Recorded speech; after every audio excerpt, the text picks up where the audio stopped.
சரவணன் வந்து கடையில வேலை பார்த்துட்டு இருப்பான். அப்போ வந்து ஒரு மெசேஜ் டோன் வந்துகிட்டே இருக்கும். அத வந்து பாண்டியன் பார்த்துக்கிட்டே இருப்பான். அப்புறம் அத பார்த்து, பார்த்து அப்பப்போ சிரிப்பான். சிரிச்ச உடனே கொஞ்ச நேரம் கழிச்சு பாண்டியன் கேட்பான், "ஆமா, உனக்கு என்னடா அப்பப்போ ஒரு மாதிரி மெசேஜ் வந்துகிட்டே இருக்கு. யாருக்கு நீ மெசேஜும் பண்ணிக்கிட்டு இருக்க?" அப்படின்னு சொல்லி கேட்பான்.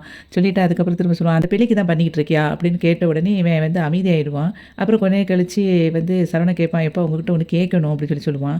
"என்ன?" அப்படின்னு சொல்லி கேட்கும்போது, "இல்ல நீங்க அன்னைக்கு அம்மா வந்து என்கிட்ட ஒண்ணு சொல்லிக்கிட்டு இருக்கும்போது, நீங்க அமைதியாவே இருந்தீங்களே, அது ஏன்?" அப்படி கேட்பான். "என்ன உங்க அம்மா சொன்னா?" அப்படின்னு சொல்லி கேட்கும்போது, "நான் அஞ்சலி கிட்ட பேசினதையும், இனிமே பேசக்கூடாதுங்கிறத பத்தி அம்மா சொல்லிட்டு இருந்தாங்களப்பா. அப்ப நீங்க ஒண்ணுமே சொல்லவே இல்லையே." அப்படி சொல்லும்போது, "நான் என்ன சொல்லணும்னு நெனைக்கிறேன்?" அப்படி சொல்லி கேட்பான். அதுக்கு வந்து இவன் சொல்லுவான், "இல்ல இனிமே நீ எந்த முடிவு எடுத்தாலும், அதுக்கு வந்து நான் வந்து குறுக்க இருக்க மாட்டேன்டா." அப்படின்னு சொல்லி சொன்னீங்கல்லப்பா, அதத்தான் நான் சொல்றேன்." அப்படிங்கும்போது, "அப்ப நீ அப்பாவானது எனக்கு தெரியாது." அப்படின்னு சொல்லி சொல்லுவான்.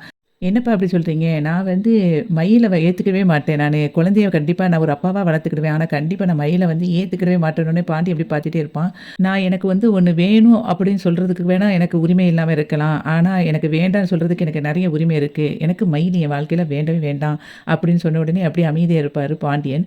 கதிரும், முத்துவேலும் கார்ல வந்துட்டுருப்பாங்க. அப்ப கதிர் வந்து சொல்லுவான், "இப்ப ஏற்கனவே பார்த்த டாக்டரையும் நம்ம பேசிட்டோம். அப்போ அவரும் வந்து எப்படி ட்ரீட்மெண்ட் உடனே குடுக்கணுங்கிறதையும் சொல்லிட்டாரு. நீங்க இப்ப என்ன முடிவு பண்ணியிருக்கீங்க?" அப்படி சொல்லும்போது, முத்துவேல் வந்து சொல்லுவாரு, "கொஞ்ச நாள் கழிச்சு அதுக்கப்புறம் நான் ஹாஸ்பிட்டல்ல டாக்டர் பார்த்து அட்மிட் ஆகலாம் அப்படின்னு நெனைக்கிறேன்." அப்படி சொல்லும்போது, அவன் சொல்லுவான், "இங்க பாருங்க, இப்பவும் நீங்க யார்ட்டயும் சொல்லக்கூடாதுன்னு சொல்றீங்க. எனக்கு என்னமோ அது சரியா படல.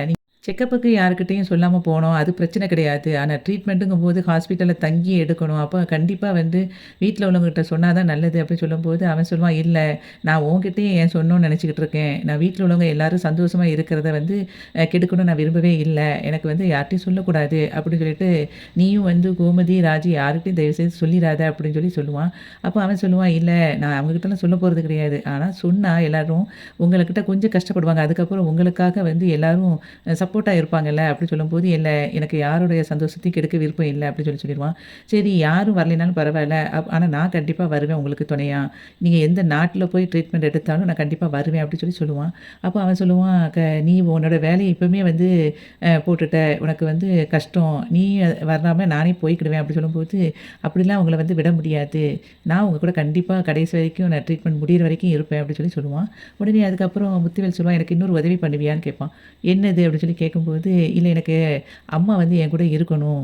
கடைசியில அம்மா கூட வந்து நான் கொஞ்சம் சந்தோஷமா இருக்கணும்னு ஆசைப்படுறேன். என் கூட இருந்தா கொஞ்சம் மனசு தைரியமா இருக்கும்." அப்படின்னு சொல்லி சொல்லும்போது, எப்படி பேசுறதுன்னு தெரியல. அம்மாச்சி வந்து இப்ப அங்க சந்தோஷமா இருக்காங்க வீட்ல."